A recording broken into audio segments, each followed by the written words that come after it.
সবাইকে নমস্কার।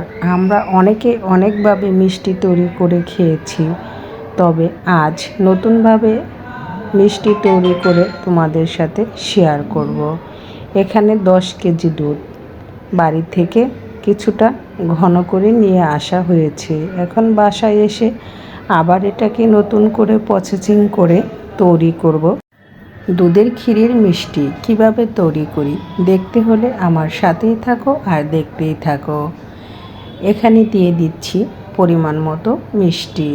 আমি খুব বেশি মিষ্টিও করব না, আবার একদম কমও করব না। এখানে 10 কেজি দুধের জন্য আমি এখানে চিনি দিয়েছি প্রায় 250 গ্রাম, আর দিয়ে দিলাম 250 গ্রাম খেজুরের গুড়। খেজুরের গুড়টা যখন গলে যাবে, দুধের কালারটা আরও সুন্দর হয়ে যাবে।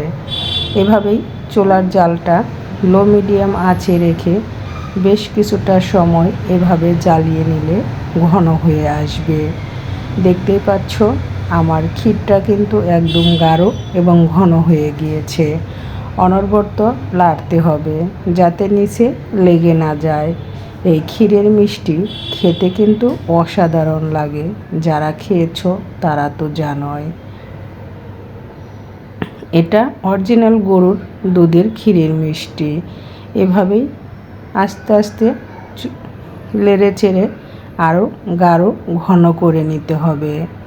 যখন এটা পুরোপুরি রেডি হয়ে যাবে, তখন আরও আঠালো ভাব চলে আসবে। তৈরি করাও খুবই সহজ এবং খেতেও দারুণ মজাদার, অনেক হেলদি এবং পুষ্টিকর একটা মিষ্টি।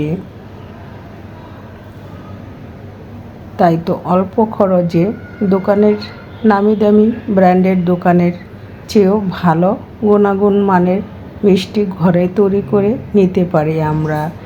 দেখতেই পাচ্ছ বন্ধুরা, এটা কিন্তু প্রায় রেডি হয়ে আসছে এবং গাঢ় হয়ে গিয়েছে। এবং এই মিষ্টিটা সাজে দিয়ে তৈরি করতে হলে আরও ঘন এবং আঠালো করে তৈরি করে নিতে হবে। আমি এটা গোল গোল করে তৈরি করব, তাই তো আমি আর বেশি আঠালো করব না এবং চুলা থেকে নামিয়ে নিব। দেখতেই পাচ্ছ এর ঘনত্বটা, এটা ঠান্ডা হওয়ার পরে আরও শক্ত হয়ে যাবে। আমি একটা কাঁসার প্লেটে নামিয়ে নিচ্ছি। নামিয়ে এটা ছড়িয়ে ঠান্ডা হতে দেব।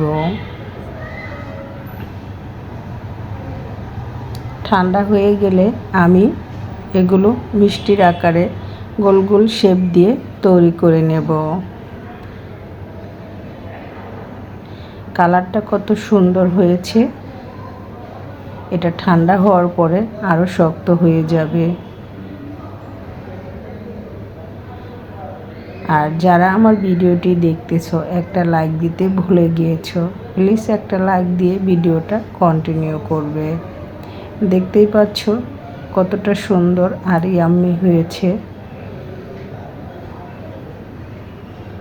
আমি ঠান্ডা হওয়ার পরে এটা ফিরে আসছি। ঠান্ডা হওয়ার পরে দেখতেই পাচ্ছ কালারটা আরও চেঞ্জ হয়ে গিয়েছে। এখন আমি এগুলো হাতের সাহায্যে আমি পুরোটা ডোর মতো সুন্দর করে ছেনে নেব। তারপরে হাতে ঘি লাগিয়ে গোল গোল শেপ দিয়ে তৈরি করে নেব এই মজাদার দুধের ক্ষীরের মিষ্টি। কে কে খেয়েছো এভাবে দুধের ক্ষীরের মিষ্টি? অবশ্যই কমেন্টস করে জানাতে পারো। অবশ্যই হাতে ঘি বা সাদা তেল লাগিয়ে করতে পারো, তবে ঘি লাগিয়ে করলে সুন্দর আর একটু ফ্লেভার আসবে।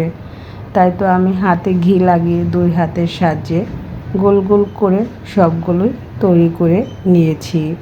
কেমন হলো আমার মিষ্টি তৈরি করাটা অবশ্যই কমেন্টস করে জানাবে।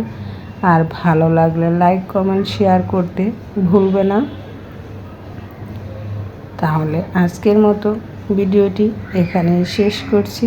সবার সুস্থতা কামনা করে আজকের মতো এখানেই বিদায় নিলাম। আমি আবার আসব তোমাদের মাঝে নতুন ভিডিও, নতুন রেসিপি নিয়ে।